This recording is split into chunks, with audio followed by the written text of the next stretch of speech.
notre programme avec le Mercato des légendes McDonald's.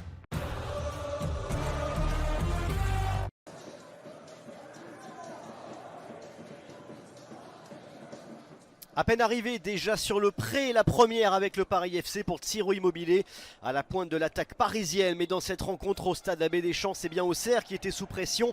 Les Bourguignons qui journée après journée voient l'écart avec le premier non relégable s'accentuer.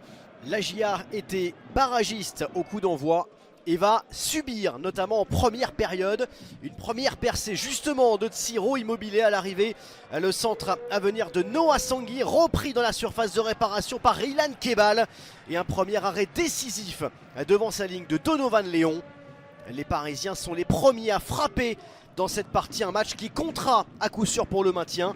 Ilan Kebal encore et toujours le maître à jouer de cette équipe parisienne au départ puis à l'arrivée de cette offensive. L'international algérien joue altruiste et Serra Limani Gori, un brin surpris au second poteau. Sa frappe passe à côté du but de Donovan Léon.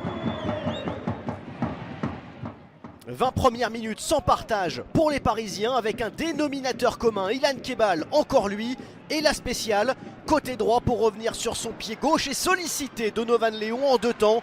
D'abord face au meneur parisien, puis face à Tsiro Immobilier, plus vif sur le deuxième ballon.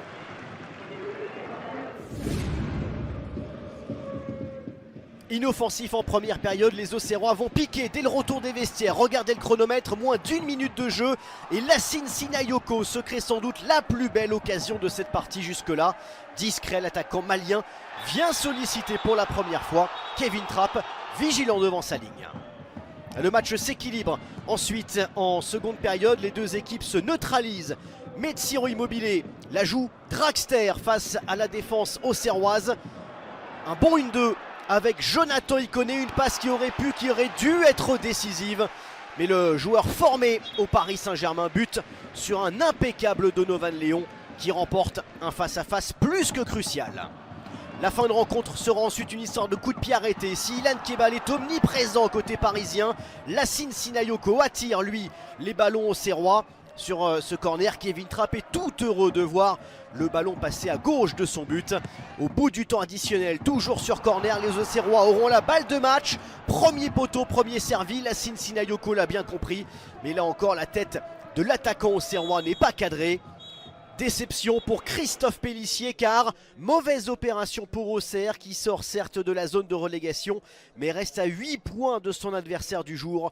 Le défi sera de taille pour les Bourguignons qui aux côtés de Nantes et de Metz vont sans doute jouer la lutte pour la place de barragiste d'ici la fin de saison.